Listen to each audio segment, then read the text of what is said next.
Are you out of your mind? Are you out of your mind thinking that people can't imply that a president and his wife are dishonest? Or is it really that bad in France? Is it so bad? Are you just deluded out of your mind for me to say that I believe that you and your wife lie? Donc là, elle parlait à Macron. Hein. Au cas où c'est voilà, elle parlait à Macron. Macron lui a envoyé une lettre, elle n'était pas contente, elle lui a parlé comme son petit. Et il y a d'autres passages de vidéos que j'ai pas mis, mais il y a d'autres passages où carrément elle dit ouais, la lettre que j'ai reçue, ça fait gay. Hein. Elle me dit ouais, je vois pas Vladimir Poutine m'envoyer une lettre comme ça. Donc là, on a des trucs où les gens ils parlent mal à ton président. Ils parlent directement, en direct comme ça, ils mettent des pressions à ton président. Une youtubeuse. Donc une youtubeuse qui peut mettre une pression à ton président. Donc imagine si une youtubeuse peut déstabiliser notre président, parce que même toi, t'aimes pas Macron, mais on se tient un petit peu, on sait se tenir un petit peu quand même. On n'aurait pas osé parler comme ça. Donc imagine comment il nous voit. Si une youtubeuse peut parler comme ça à ton président, j'imagine bien que les autres gars, les autres pays, ils calculent même pas. L'Allemagne, la Russie, ils parlent même pas. Je te parle même pas de Trump. Ils parlent pas avec Macron, les gars. Donc déjà, tu sais que géopolitiquement, déjà, c'est quoi la France? On sait pas. C'est pour ça que les gars ils font des blagues. Je comprenais pas les gars ils font des blagues. Ouais, dans 5 ans c'est le tiers-monde en France. Et comment ça? Donc tu sais, moi j'entendais des choses. Quelque part dans un instant, je vais te dire exactement pourquoi je pense pas que je reviendrai en France. Mais j'entendais des choses, ça fait un moment que je suis plus là, où les gens disent ouais c'est dangereux en France, etc. Et bon, les gars disent oh, les gars peut-être ils exagèrent parce que là ça va faire au moins 4 ans, 5 ans que je suis plus là. Ouais en France c'est chaud, je me dis oh, les gars ils exagèrent, tu vois. Et je suis sûr qu'il y a pire ailleurs, mais bon voilà, les Français aiment tellement râler, ce que je me disais. Et après, j'ai vu la vidéo de Elliot, un de mes confrères, où il donnait vraiment des statistiques, tu vois. Et après, je suis allé vérifier, tellement ça m'avait choqué. Sa vidéo, c'était la France est foutue. Et j'ai regardé ça avec mon ami ChatGPT. Eh ben, je peux te dire que t'es pas prêt. Assieds-toi, tu t'es pas prêt. Alors, selon l'indice de criminalité, donc on va partir du pôle sécurité. Indice de criminalité 2024. C'est pas 2018, c'est pas 2040, non. 2024, la France présente un indice de 55,26, la plaçant en tête des pays européens en termes de perception de la criminalité. Comment c'est possible? J'aurais jamais pensé en fait. Je me suis dit peut-être on est dans les 10 premiers, peut-être, mais quand même. France numéro 1, 2, Biélorussie. C'est quand même dinguerie, on est avant la Biélorussie. 3, Belgique. 4, Suède. 5, Royaume-Uni. Tout le monde dit que c'est le bordel au Royaume-Uni en ce moment. On arrive à les défoncer. C'est incroyable. Après, c'est l'Italie. Après, c'est l'Ukraine en 7e. On a fait mieux que l'Ukraine. Je suis estomaqué. En 8, la Grèce. En 9, l'Irlande. En 10, l'Albanie. Ça, c'est quand même incroyable. En fait, j'ai dû vérifier. C'est-à-dire que j'ai dû vérifier pour me dire, mais non, c'est pas possible. Et si, c'est possible. Et j'en discutais avec un ami hier ou avant-hier, je sais plus. Et c'est vrai qu'il y a des choses que pour nous, on croit que c'est normal. Mais maintenant que moi, ça fait 5 ans que je suis sorti du pays et que je ne vis plus en France, des choses qui paraissent normales en France n'existeront jamais dans un autre pays. Je parlais avec un ami à moi, il me disait ouais, il allait se garer. Et lui, il a vécu longtemps au Canada. Donc là, il est revenu. Et il m'a dit, j'allais pour me garer sur un parking. Donc il est arrivé, il a commencé à faire sa marche arrière. Bon, voilà, c'est bon, je pense que je suis dans le ton. Et direct, il y a un gars qui est arrivé, il est rentré. Il s'est garé, il est sorti. Il est parti. Donc, bon, il a dit, c'est un truc de ouf et tout, machin. Ben, on en a rigolé. Mais après, quand j'y ai réfléchi, je me suis dit, mais c'est vrai que ça, c'est un truc. C'est juste un exemple. C'est l'exemple que j'ai en tête. Mais ça, c'est un truc, ça n'arriverait pas. Là, par exemple, je suis au Paraguay. Ça n'arriverait pas. Enfin, ça n'existerait pas. Même quand j'étais en Colombie, qui est les gens dangereux, tout ça, j'aurais pas cette ambiance, ce truc de faire un truc comme ça, tu vois. Alors qu'en France, bon, t'es pas. C'est un petit peu abusé, mais t'es pas choqué, tu vois. Après, tu dois te dire, ouais, mais bon, en France, quand même, on a quand même des bonnes infrastructures, il fait bon vivre, quand même. Bon, peut-être que bon, c'est un peu dangereux, mais quand même, normalement, c'est bon. J'ai demandé à ChatGPT, pareil. J'ai dit, donne-moi les 10 premières villes européennes offrant la meilleure qualité de vie en 2024. Bon, on devrait être quelque part, non? Ben, premier, c'est Suisse, deuxième, c'est Autriche, troisième, c'est Suisse, quatrième, c'est Danemark, cinquième, c'est Pays-Bas, sixième, c'est Allemagne, septième, c'est Suisse, huitième, c'est Suisse encore, parce qu'il fait par ville, neuvième, c'est Allemagne et dixième, c'est Allemagne. Donc, on n'est pas dedans non plus. Mais à quel moment le déclin s'est fait pour qu'on arrive à ce niveau-là, en fait? Et là, il y a vraiment une ingérence de dingue. Ensuite, tu te dis, bon, la santé, normalement, on est réputé, nous. On est les meilleurs. Ok, Donc ça se peut se calculer sur en espérance de vie. Si jamais la santé elle est bonne là où on est, c'est qu'en espérance de vie, on est bon. Alors je lui ai dit de me donner les 10 pays européens avec l'espérance de vie la plus élevée. On n'est pas dedans. Voilà, je te le dis direct. En premier c'est Norvège, après c'est Islande, après c'est Belgique, c'est Chypre, 5e Irlande, 6e Luxembourg, 7e Pays-Bas, Suède, Malte, Autriche. Même Malte est devant nous. C'est un caillou le truc. Ensuite tu te dis bon ça va quand même, on a l'euro. L'euro il est plus fort que le dollar. Ah ben, faut que tu te réactualises. Moi aussi je n'étais pas au courant. Mais l'euro, c'est fini. C'est pratiquement équivalent au dollar maintenant. Pareil, j'ai demandé à ChatGPT. Depuis 2008, l'euro a connu une dépréciation notable par rapport au dollar américain. En avril, 1 euro valait jusqu'à 1,59 $, donc pratiquement 60. À la fin de l'année 2024, 1 euro équivalait à 1 $. Je ne sais pas si tu te rends compte de la dinguerie. Ça veut dire qu'en fait, on est en train de perdre en pouvoir d'achat de ouf par rapport aux autres. Là, si ça continue à descendre comme ça... de toute façon, je pense que l'Europe va sauter, hein, parce que je ne vois pas comment ils peuvent tenir ça. Mais si on continue à descendre comme ça, on va arriver, ce sera des pesos les trucs. Et il dit par ailleurs, entre 2015 et 2023, la France est le seul pays européen à avoir vu son taux de pauvreté augmenter significativement, passant de 13% à 15,4%. À titre de comparaison, l'Allemagne a connu une diminution de 2,3 points sur la même période. Bon, à la base, c'était pas pour ça que j'étais parti. Mais tu imagines bien que ça ne me donne pas envie de revenir là. Quand j'étais parti à 5 ans, c'était pas à ce point-là le bordel quand même. Et vu les gens en place en ce moment chez nous là, j'ai pas l'impression que ça va aller en s'arrangeant. Pendant qu'aux États-Unis, les gars, c'est la révolution, tout le monde se bat pour que leur pays soit au top. La Russie, ils font tout pour pouvoir protéger leurs intérêts. La Chine, tout ça, le Trump, tout ça qui remet d'équerre tout. Nous, on est là. Naufrage. Et ça, c'est parce que le pays est vraiment mal géré. Parce que au début, moi, j'ai toujours pensé. Tu me diras après ce que tu en penses toi en commentaire, si jamais tu pensais ça aussi. J'ai toujours pensé qu'en fait le président c'est une marionnette. On le met là, mais en fait il y a des gens en costard noir, lunettes noires, qui dirigent vraiment le pays. Et qui ont leur agenda, et ils mettent un gars comme ça, et puis ils le remplacent, etc. etc. J'ai pensé ça jusqu'au moment où on a posé cette question-là à Trump. Who were really the powerful people? Was it the director of CIA? Was it FBI? Was it the big pharma? Was it military-industrial complex guys that are General Dynamics? Who were the people that are like, oh, I got you. You have, I never thought you had power. Who actually has power? The most powerful person by far, the president. Power over everybody. Power. The power is enormous. Most people don't believe that. It is. But there is a sort of a deep state. And a lot of that's people that have been there. And then there's some bad guys, there's some bad people. Then there's a radical left, which I think are more dangerous in many ways than the other countries. I really do. You know, guys like Shifty Adam Schiff and other people. They're bad people. They're sort of sick people, not stupid people either, by the way. No, what I'm saying is, who is their boss? Who calls them and say, you better or else? I think it's an amorphous group. It's a group. It's not one person. It's an amorphous group of lunatics. Donc ça veut dire que réellement, celui qui a vraiment tout pouvoir, c'est le président. Et de toute façon, il l'a démontré après dès qu'il est rentré dans l'office, dès qu'il est rentré à la Maison Blanche. Quand j'ai vu comment il a agi, tout ça, j'ai dit, ah ben ouais, en fait, c'est vraiment lui qui décide. Parce que moi, au début, je me suis dit, ouais, il dit ça, mais bon, ouais, il va arriver, les hommes en noir, là, ils vont lui dire, hey, tu vas te calmer tout de suite, tu vas faire ce qu'on te dit.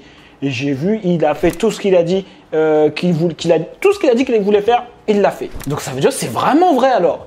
Donc ça veut dire qu'en France, ça doit être un peu la même chose, même si c'est pas les mêmes systèmes. Ça veut dire quand même, normalement ça doit être à peu près la même chose, non? Ça veut dire qu'ils sont vraiment compétents, c'est ça la nouvelle.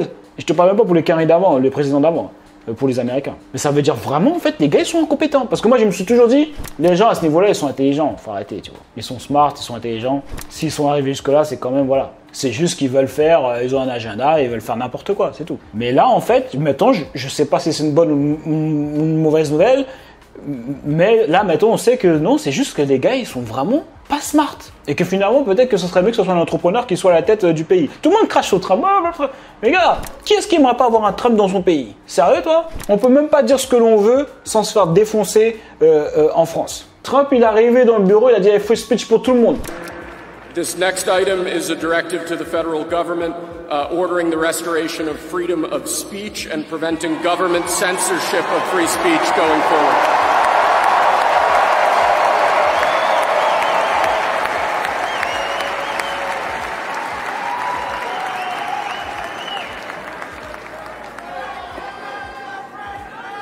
Je sais pas si tu t'imagines la dinguerie. Le président, où tu te dis normalement c'est notre ennemi, tu vois, un peu.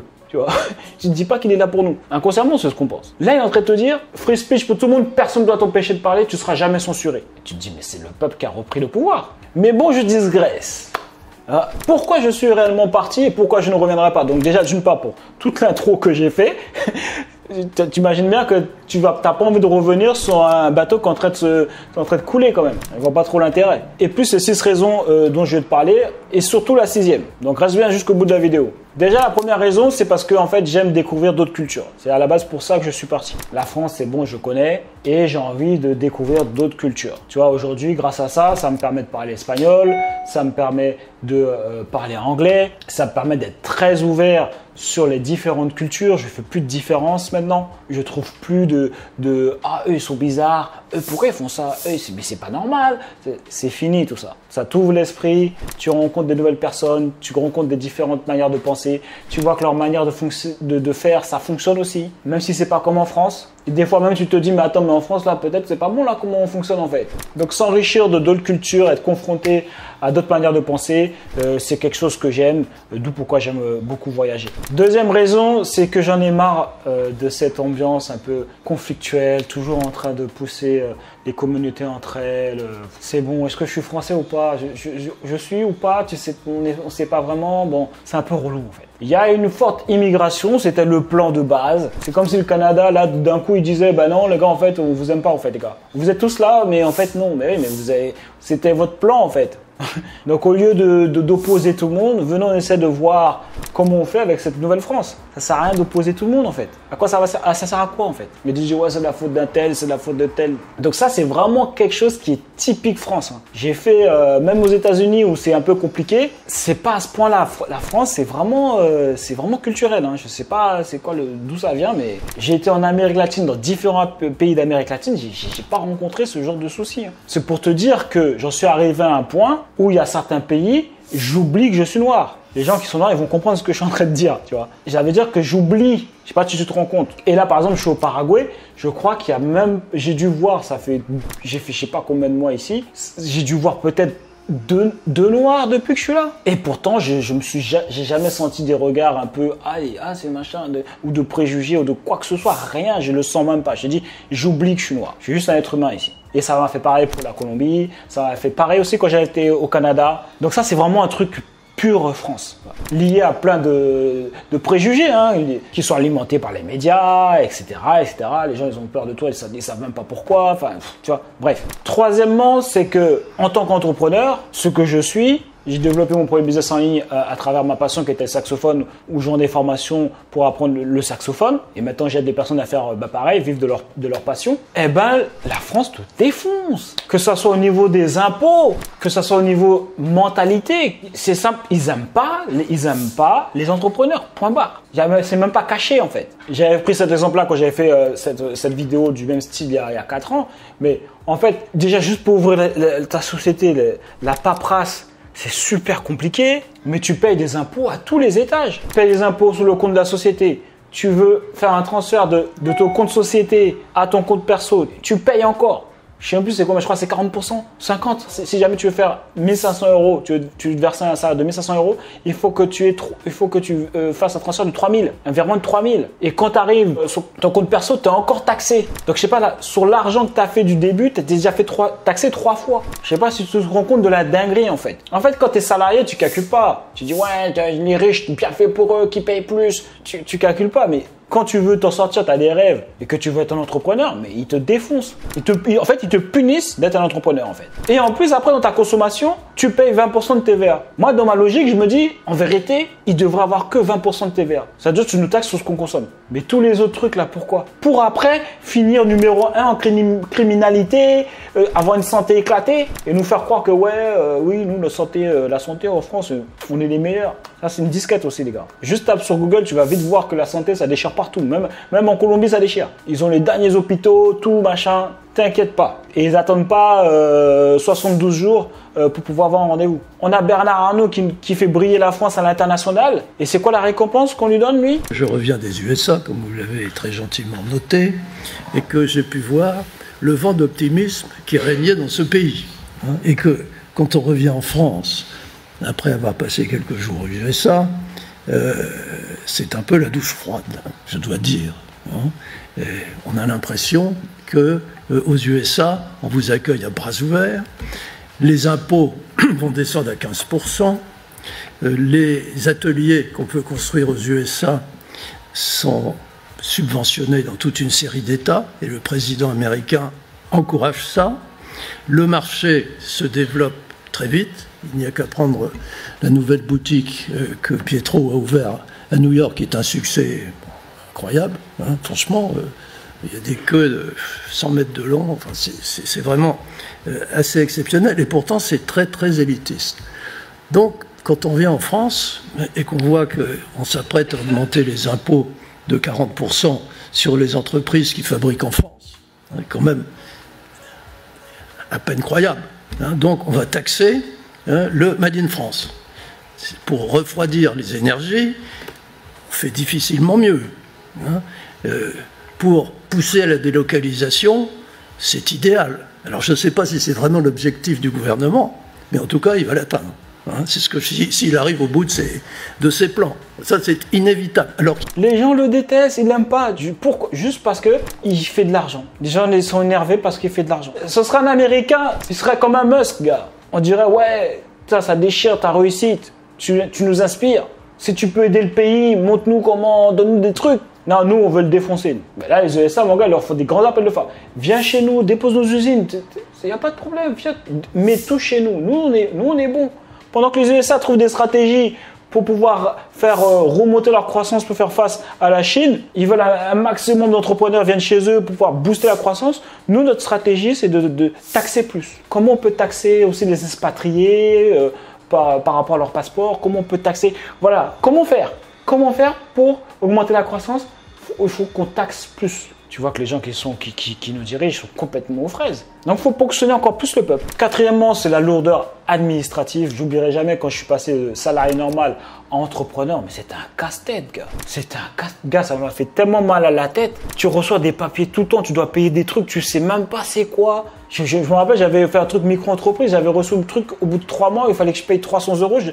J'ai dit, mais comment? J'ai même pas encore fait d'argent. Je comprends pas. Qu'est-ce qui se passe? Après, il fallait passer en SASU, machin. Donc, tu es obligé de te former. Déjà, tu essaies toi-même de t'en sortir, de faire de l'argent avec ton business, ce qui est déjà chaud, qui est déjà un job à temps plein. Mais il faut en plus qu'après, c'est comme s'il faut que tu te formes à comprendre toutes les règles que des bien-pensants ont mis en place pour te mettre des bâtons dans les roues, j'en sais rien. Pourquoi il y avait une bureaucratie interminable, tu comprends pas. Et si tu mets un pied à côté, ben, t'es majoré direct. Non. Et moi, je pensais que c'était pour tous les pays comme ça. Quand tu sors de d'autres pays, ça n'a rien à voir, gars. Tu signes, tu veux un truc, stop, ça y est, c'est bon, ton entreprise elle est ouverte, il n'y a pas de problème. Et non, tu fais un transfert, il n'y a pas aussi même ça. Même aux États-Unis, c'est largement plus simple. Bah, enfin, tu me diras même aux États-Unis, parce que je pensais dans ma tête que c'était partout pareil. Mais non, c'est chez nous. Voilà, nous c'est la bureaucratie au max. 5e raison, c'est simplement que j'ai envie de vivre dans un pays où il fait chaud toute l'année. Le froid là, ça y est, c'est bon. Ça a assez donné. Ou s'il fait froid, il faut vraiment que j'ai des trucs en retour. Tu vois, je t'aurais dit le Canada à l'époque, mais bon, en ce moment c'est un peu chaud. Mais je pense qu'ils vont bien trouver un arrangement avec les États-Unis pour se redresser. Mais je préfère vivre quelque part où il fait chaud. Miami, c'est le top. Là, je suis en Amérique latine, il fait chaud tout le temps. On est bon. Enfin, ça dépend où, mais de manière générale, il fait assez chaud. Toute l'année. Et 6e, c'est qu'en fait, j'ai envie de vivre aux États-Unis, simplement par rapport aux opportunités et par rapport à mon chemin de vie, mes objectifs. Tu vois, moi, je suis musicien de base, je suis musicien de gospel. Le gospel, il est né là-bas. Si je veux être au top, le kiff, ce serait que je puisse être là-bas et jouer. Donc, ça reste toujours un objectif que j'ai en tête. Et aussi, tout ce qui est business, bah, les gars, c'est là où il faut être, quoi, en gros. C'est l'opposé de la France. Là, tu es un entrepreneur, tout le monde te respecte, tout le monde t'encourage, et que ça se voit de manière politique, au niveau des règles, tout, tu vois. Je pense que là, il parlait même Trump de pouvoir voir comment faire pour que les gars, ils payent pas d'impôts. Ça n'a rien à voir. Donc, si tu es un entrepreneur, tu sais l'énergie que tu dois mettre juste pour pouvoir gagner un peu d'argent. Notre temps, il est limité. Donc, autant qu'il soit le plus productif possible. Si tu peux être un endroit où on va plus te pousser, on va t'encourager, tu vas avoir des aides pour que ça puisse s'accélérer et que ça puisse te faciliter des choses pour que tu puisses juste te focus sur toi, faire de l'argent, ce qui est déjà difficile, bah, bien sûr que tu auras envie d'aller là-bas. Donc, moi, c'est les 6 raisons pour lesquelles je ne pense pas que je reviendrai en France. N'hésite pas à me dire ce que tu en penses dans les commentaires. C'est fait pour ça. Si jamais tu es coach et tu veux scaler ton business, il y a une formation gratuite juste en dessous dans la description. Si jamais tu veux vivre de ta passion aussi, clique dans le lien qui est dans la description, c'est complètement gratuit. Et on se voit dans une prochaine vidéo et on reste déterminé. Il y a eux, il y a nous. Je vais être ton camp. Cet outil est idéal pour pouvoir gérer des chaînes YouTube sans montrer son visage et générer des revenus complémentaires. Laisse-moi te montrer comment ça fonctionne. Tout d'abord, demandez à ChatGPT les 50 niches qui rapportent de l'argent sur YouTube. J'ai choisi animaux et soins pour animaux. Ensuite, allez sur YouTube et tapez les meilleures activités pour chiens. Puis triez par vue. Par exemple, ce titre, c'est bien. Il a plus de 1,2 million de vues. Donc on sait que c'est bon. On peut voir ici que cette chaîne génère entre 120 € et 2000 € par mois. Donc on peut partir là-dessus. Donc maintenant, la partie amusante. Allez sur apollonvideo.com. Vous pouvez créer des vidéos incroyables en quelques minutes. Ici, il suffit de taper un texte pour pouvoir générer une vidéo. Donc ce que l'on va faire par exemple, c'est qu'on va prendre le titre qui a déjà généré plus d'1,2 million de vues pour pouvoir générer la vidéo. Ensuite, appuyez sur générer. Et voilà, c'est tellement facile que c'est insolent. Et si vous voulez changer quelque chose, il vous suffit d'appuyer sur éditer et vous pouvez changer le script si jamais vous voulez changer la première phrase. Vous pouvez aussi changer la scène vidéo, la première scène vidéo par exemple. Une fois que vous êtes satisfait, vous mettez appliquer les changements, exporter la vidéo et publier sur YouTube et commencer à gagner vos premiers euros. Rendez-vous sur Apollon Vidéo, cliquez sur le lien maintenant dans la description pour pouvoir tester l'outil gratuitement pendant 7 jours.